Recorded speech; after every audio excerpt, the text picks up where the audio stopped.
We are in the module number 2 under chapter corrosion. Okay, so in this session we are going to discuss about the corrosion control. Under corrosion control we are going for the second method, cathodic protection. In the previous class we discussed about the metal coatings, and under metal coatings we discussed the anodic metal coating. Anodic metal coating is a coating the base metal iron with the any other metals which is present above to it in the electrochemical series. See here, as always I will tell you, see the electrochemical series and remember, okay, here no, in this chapter we are discussing almost the same topics in different ways. Okay, the principle will be like slightly different. Okay, the same thing we'll be discussing in a different ways. Okay, so in the previous class what happened, we have coated zinc on iron, right? Zinc on iron. Okay, that comes under anodic metal coating. Let us see here what happens. Okay, we are going to discuss about cathodic protection. Okay, I told you many times in this chapter, when we connect two metals, one is anode and one is cathode, always anode will undergo oxidation and will undergo corrosion. Always will undergo oxidation and will undergo easily the corrosion, and always cathode will be protected, right? Anode is only undergoing the corrosion. Okay, cathode is protected always. Then why is it called as cathodic protection? Why it is called as cathodic protection? That is because no, the metal to be protected is made as cathode. The metal to be protected is made as cathode. How can we make the metal to be protected as cathode? How to make it? Okay, once again go to electrochemical series.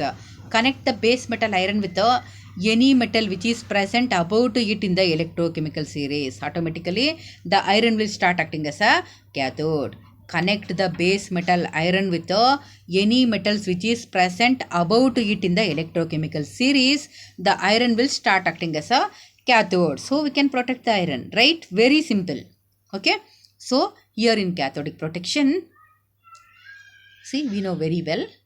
Okay, the corrosion occurs due to the flow of electrons from anode to cathode.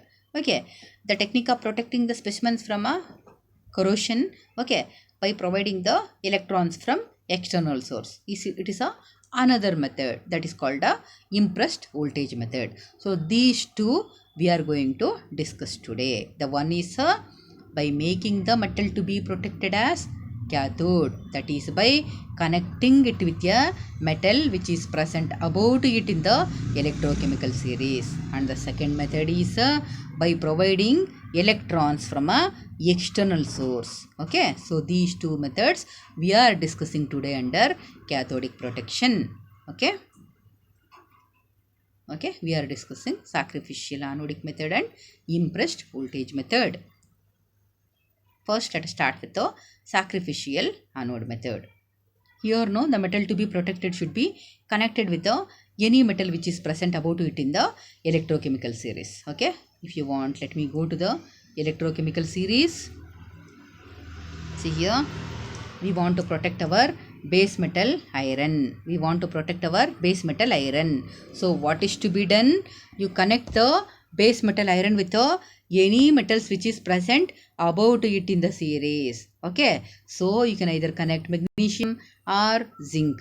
Okay, fine. Always no, we consider the metal which should be available chiefly, and the a reaction should be feasible. Okay, it should form a protective layer to control the base metal from corrosion. Only such metals will be taken. For example, not all metals which is present above to iron can be coated on iron to prevent the corrosion. Okay, fine. It may not protect the base metal for long time, even that is there, right? So when we take in all the ways, the best metals which can prevent the corrosion to the iron are zinc and magnesium only. So always oftenly those metals will be considered. Okay, so now to protect iron, what are we doing? We need to protect iron.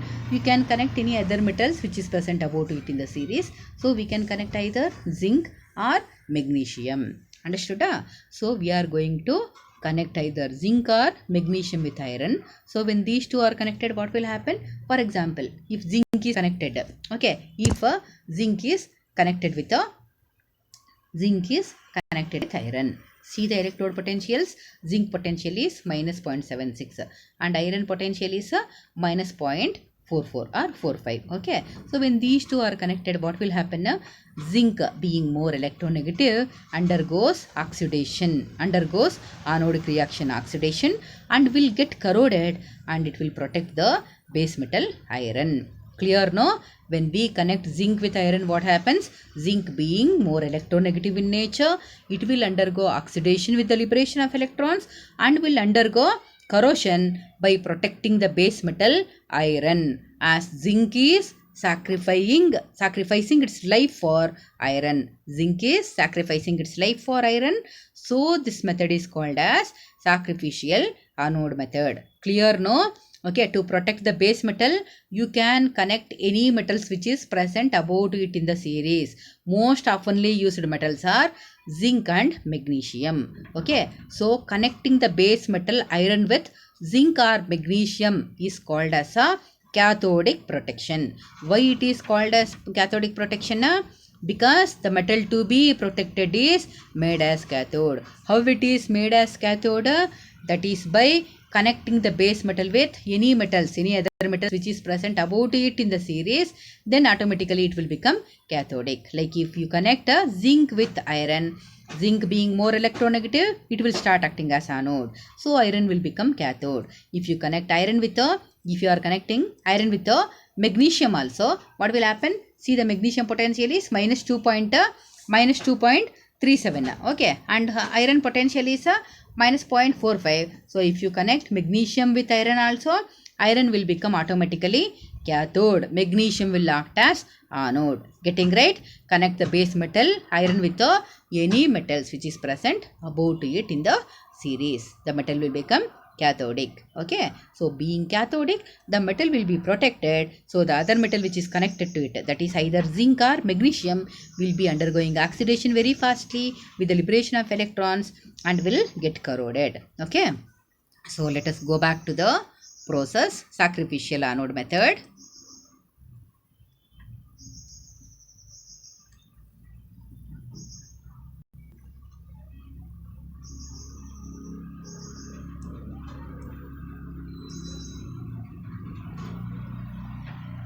Okay, here in the sacrificial anode method, what are we doing? We are connecting the base metal iron with any metal like either zinc or magnesium. When this is connected, what will happen?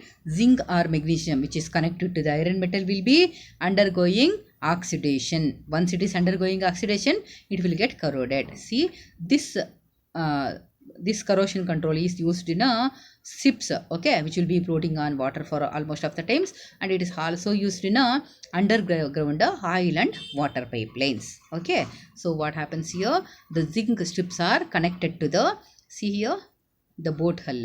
Okay, it will be connected like this. Okay, so what happens here? The zinc will be undergoing corrosion. Okay, and the metal will get spoiled. So from time to time, the fresh zinc metal should be replaced here. Okay, so in this way it will protect the iron metal. Clear? If you connect the zinc or magnesium strips here, they will undergo oxidation and will get corroded and will protect the base metal cathode. So as the anode is sacrificing its life for protecting the cathode, it is called as a sacrificial anode method. Clear? Next method is a impressed voltage method. Here this is also very simple method. What we are doing here is we are providing external electrons. How are we providing external electrons? By directly connecting with a direct current. Okay, anode and cathode will be there. Anode here, in an inert electrode like a graphite will be connected, and a metal to be protected will be connected here, and a direct current source will be supplied here. Okay, how much direct current has to be supplied?